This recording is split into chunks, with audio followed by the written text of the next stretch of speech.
Welcome to the show. This is the All the Hats We Wear podcast, episode 69. And I'm your host, Scott Snow. I'm a life coach and productivity expert. And this podcast is your support group for all things related to living your purpose. I believe the secret to a joyful, productive, and fulfilling life is to identify the 15 to 20 roles we play, all the hats we wear, and then turn them into masterpieces. Like a composer would take all of the movements in his or her piece and create a masterpiece. Or a chef would have all the greatest ingredients and make a masterpiece dish or meal. And these ingredients, of course, are the roles that we identify with. Well, today we're going to talk about Creepshow.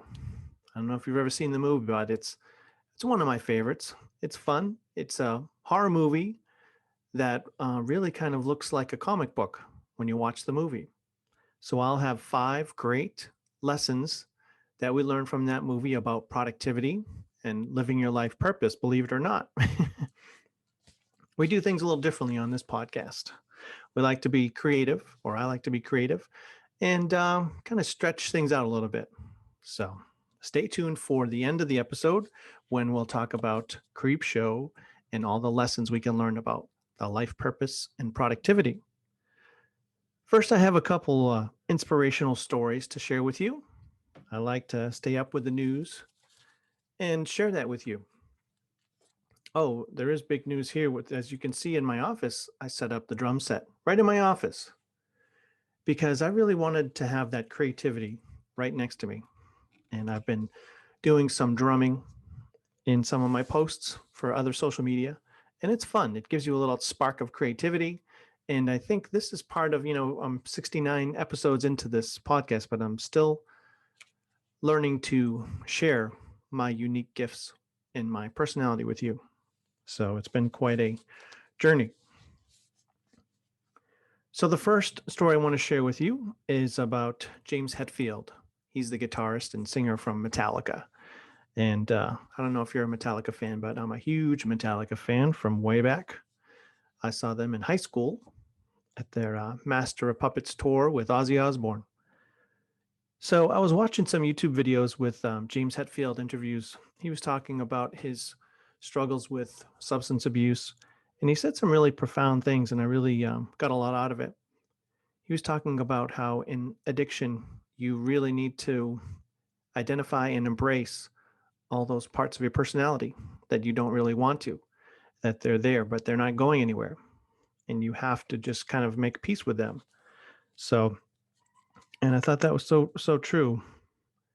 Even with our roles, we can have some future roles that we're working towards, and also roles that capture parts of our personality. Like I have a role of the Joker. That's because I like to root for the villain. I love Mel Brooks' humor, intense movies. I love being an adult. So I like adult humor. So that's part of my personality. So I embrace it and I make room for it. So what's a role in your personality that, maybe you might not advertise, but it's part of you and you've got to be in touch with it and have it play a role in your life that's positive, or you need to control it, like with the example with James Hetfield. I'm often reminded of the massive respect I have for addicts and recovering addicts, and just the torturous journey that they have to go through, and how difficult it is once you have that addiction to break it and to just every day, treat that new day as a clean slate. It's so hard. I can barely, keep myself from having a bagel sandwich at Dunkin' Donuts every day. I can only have it like 3 days a week. And that nearly kills me. So I can't imagine being addicted to a hardcore drug or alcohol. I always think of the Navy SEAL trainings when I think of, this willpower and just being able to go through extremes and being tough. I took a jiu-jitsu class for a while. Oh, I was ready to totally quit. I would have rang that bell after 20 push-ups. There's no way I could have lasted. There was another YouTube video I saw with Jocko Willink, and that guy's badass. He's a Navy SEAL guy, and he has a lot of books out. And they had some guy who challenged him for grappling. Bad mistake, because Jocko is a black belt in jiu-jitsu. And he weighs, 280 pounds in solid muscle and works out 5 hours a day or whatever. And they said, well, what do you think of this guy? He's going to be wrestling you in a couple minutes. He's coming in. What advice do you have for him? And Jocko just looked in the camera and says, brace for impact. Story 2. A little bit about to-do lists. You could, instead of having a to-do list, try having a to-da list. And that's instead of a list of things you got to do. This is a list of things you did do, you achieved. Another idea is to try a stop doing list. This idea I got from Jim Collins, who did Good to Great and Built to Last. And sometimes it's more important to stop things that you're doing than what you're going to do. I've been taking this approach also with, for the last 5 years, I've been focused a lot on just goals and what I want. But I've started to wise up to identify obstacles that are in the way. Sometimes this is a little quicker than just working towards what you want to do. Find what's in the way. As Tony Robbins says, you can't ignore those weeds in your garden. You got to just suck it up, yank them out, and go on with it. You can't just cry about how the weeds are there. Find out what obstacles are preventing you from achieving your goals, habits, mission, your purpose, your projects. And sometimes it can be very simple. Like with meditation, I did a little brainstorming where I was saying, well, what's preventing me from doing a morning meditation?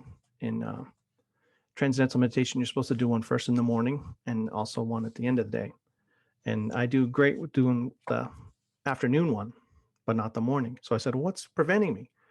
And then as I started to brainstorm, I realized that all my ideas were silly. I don't want to look silly to other people. I'm 50 years old. I think I could get beyond that. So once you identify them, you can overcome them. Story number 3. This was a word that I found, I think it was in a meme, flawsome, a new word, an adjective. That's when someone embraces their flaws. And that's a great idea too. And this, of course, reminds me of the Strengths Finder, which I love. And they say it's better to develop your strengths than to focus all your time on fixing your weaknesses. Tiger Woods is awesome at the short game, the best of anyone. So, of course, he would, take some shots and dedicate some part of his practice to the short, for the long game, the drive. But he's never going to, do what some of the other guys are going to do with that. So he has to focus on really doubling and tripling down on his real strength. Marcus Cunningham also talks about this, where he gave an example where he said he was good in math, and everyone said, you should go to college for math, major in math. So he did, and it was going fine. He did fine, did great, had great grades. And then he realized at the final that, there's 200 people in the auditorium, whatever, doing all their testing. And he said he found out the people that were wired for math. And those are the folks that came in and, did their exam in half hour and then just left and aced it. And everyone else is there for another 3 hours struggling with it. His point was, you can't compete with someone like that who's wired for what they do. You just can't catch up. Another point that they made in that book was that when you're doing your strength activity, you're naturally making hundreds of micro decisions all the time.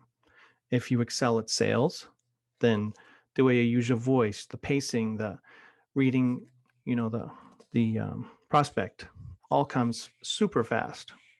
So that's one reason why you just excel. Story number 4. Take advantage of tactile cues. I love the movie The Shining. And for some reason, whenever if I'm in the hot tub or I do this where you just put your hands down and you just rub in your eyes. And whenever I do that, it makes me in the mood to watch The Shining, because there's a scene where Jack Nicholson does that at the bar. He's just all frustrated, and it just connects me to that movie. So these tactile cues are very powerful, and you can use them for increasing productivity. Another example is that I use styrofoam cups for coffee instead of like a mug, because I like the feeling of it. I like the texture of it, and you can feel the warmth of the coffee. I like that. It helps me work. I listen to Pink Floyd, The Animals soundtrack a lot lately. Fresh air, a fan, a mister or a humidifier could help. A candle, fresh apple pie might inspire you and help you be creative. Get in a hot tub, the feeling of bare feet on carpet. Anything that works for you to get you working, use it. Story number 5.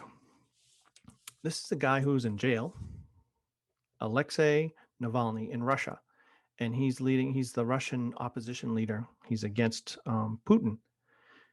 And the main point here is that this guy is prepared to lose everything, and that makes him different. He's methodical and uncompromising, and he says that Putin and his folks, they can't handle all this madness. He's totally out of his depth. We are continuing to hit them where it hurts. So once you do get to that point where you have nothing to lose, there is a sense of real empowerment. I think of special forces tactics too, because you read about how they, still being a small team, they're extremely powerful, and they just overwhelm with their force, even though it's a small team. In the UFC, I remember hearing that Chael Sonnen, a former fighter, and now he's an announcer, he talks about fighters that know how to weaponize pace. They just keep coming at you, and that becomes their weapon. You can also apply this to your brainstorming sessions, flooding, and just keep at it until ideas squirt out the sides. So instead of saying, I'm going to come up with 10 ideas, say you're going to come up with 50 or 60. Now you're really cooking. The other UFC fighter, Israel Adesanya, was on the Joe Rogan podcast, Joe Rogan Experience. And that fighter says in that last tough round that he was talking about with a fighter, he said to his opponent, "I'm ready to die right now." So he's saying his opponent will have to also.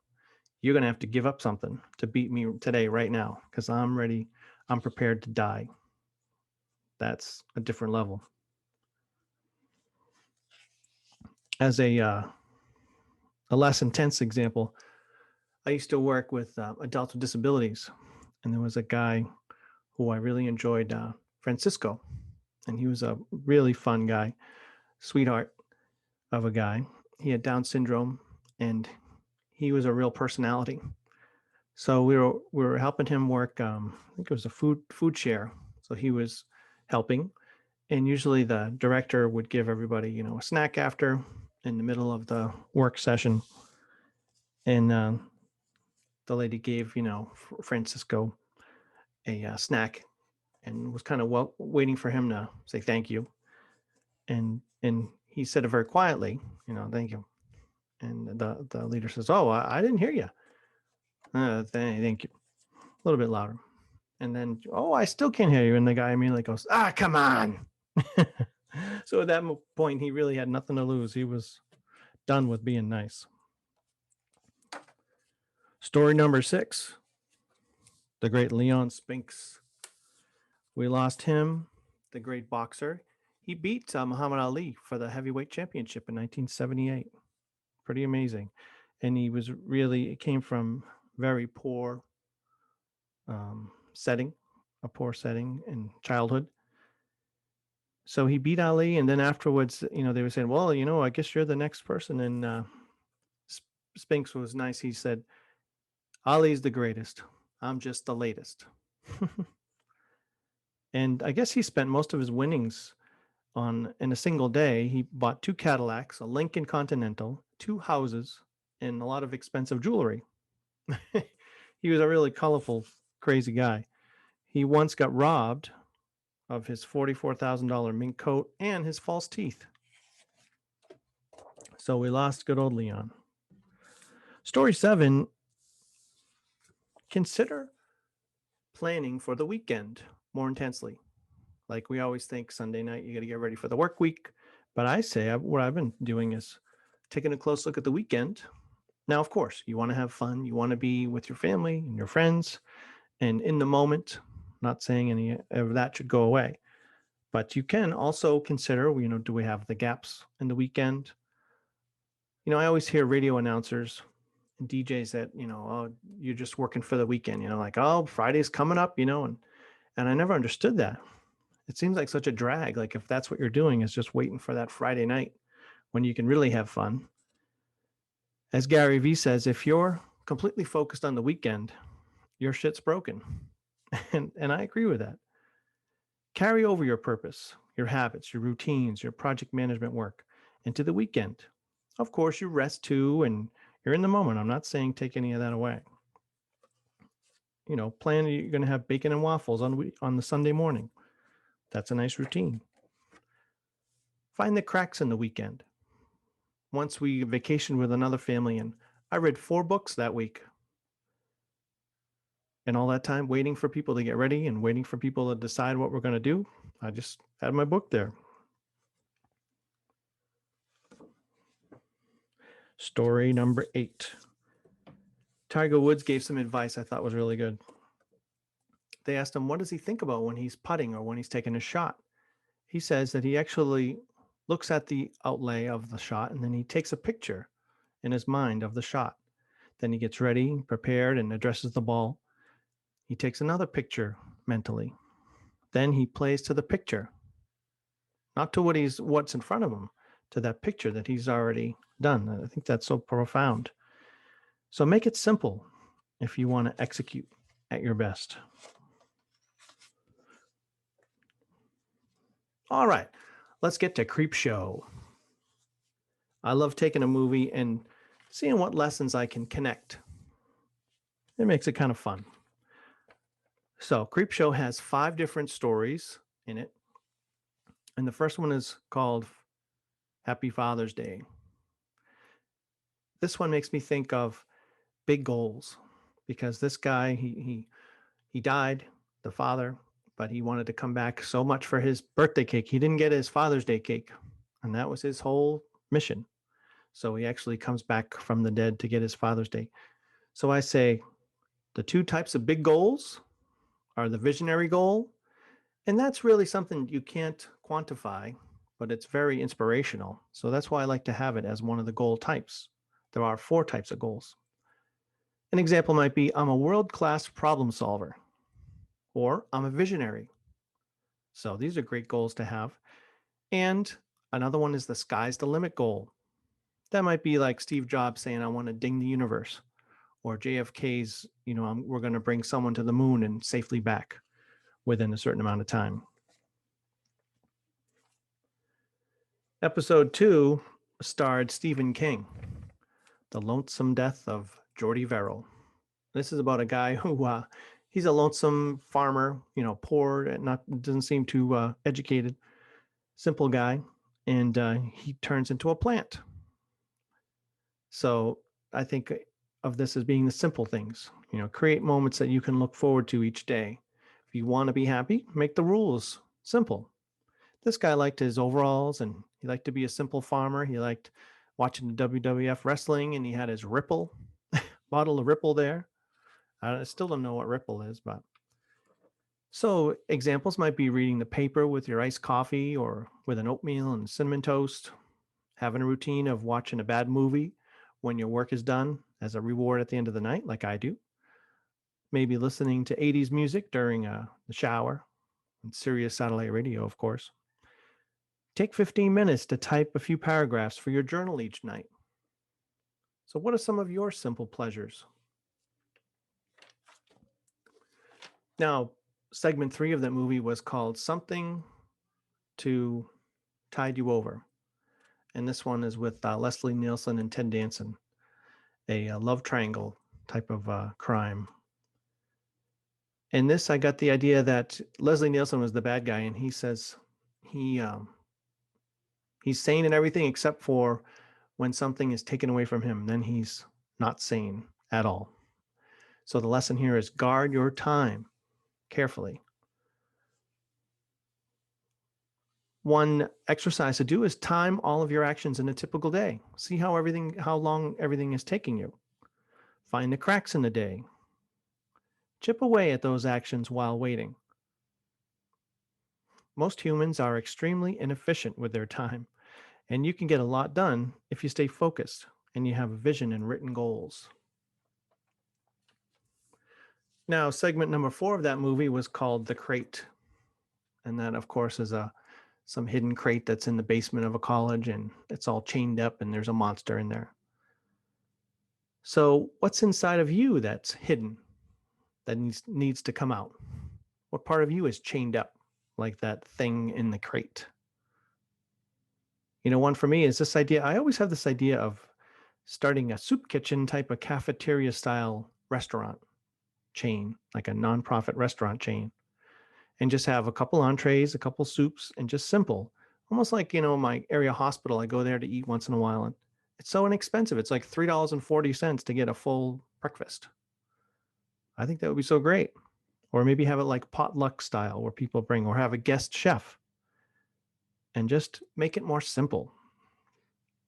It seems to me that maybe this is just the focus of nonprofit in general, but comparing capitalism and nonprofit businesses, it's almost like with what I'm doing with time management, I want to be paid fully because that's my thing, and I'm putting all this time into it, and you expect to get what you deserve, what you earn. But then there's other things that you just think are the right thing to do, and you don't care about that profit. So I don't know. I don't know what Kevin O'Leary, Mr. Wonderful from the Shark Tank would say about that. I think he would say whatever business he wants to profit. But it's almost like that disconnecting from your take on it could be liberating. I don't know. That's something that I've got chained up that I'm trying to think about. So other examples might be journaling. You could do quality questions, list questions, brainstorm questions, get a mentor. So what's inside you that needs to be unchained? Now, segment number 5 of Creepshow is called They're Creeping Up on You. And this is about a real jerk of a business tycoon that's awful to his employees, and he's a miserable person, very, very rich. And he's got this little airtight apartment, high above the cityscape in New York or whatever. And he hates germs, total germaphobe. And of course, he gets overrun by cockroaches and bugs. So the lesson here is that you can't close off the world. You've got to be open to a lot of different inspirations. And he was very, very closed off. And he met a very bad fate. Example of things that I'm inspired by just in the last couple of weeks. A wide range of different things and articles. A restaurateur that I found inspiring. Chick Corea, who we just lost, as an inspiration. There was a story about a cartoonist that had a lot of great ideas. NFL coach who took a very specific way to plan all his games. That was an inspiration. Rihanna and her business dealings with Louis Vuitton. I also like Gwyneth Paltrow and her company Goop. A physicist who had a lot of great ideas. An architect, the founder of Friendly's, who was 106 when he passed away. Alexandria Ocasio-Cortez. Outspoken and rebellious priest that I read about. A woman who had a vintage trench coat made of giant swamp rats. So there's so many ways you can draw inspiration. There was an MIT student who's studying how to repair nerve endings for amputees by connecting nerves to the patient's skin.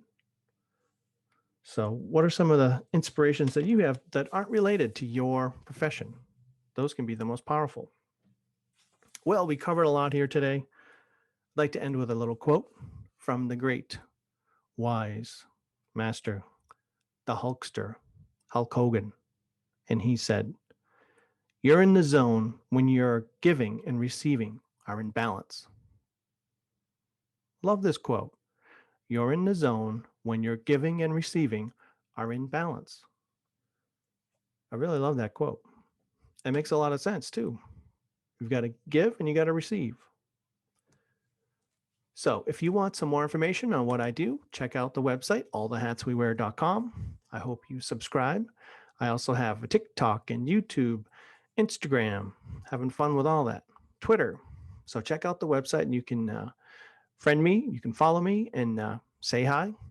Also, if you'd like to have a free consultation to review some of your goals and obstacles keeping you from what you want to achieve in your life purpose, contact me now. My cell phone number, 774-230-3928, or my email on the website. Talk to you again. Take care.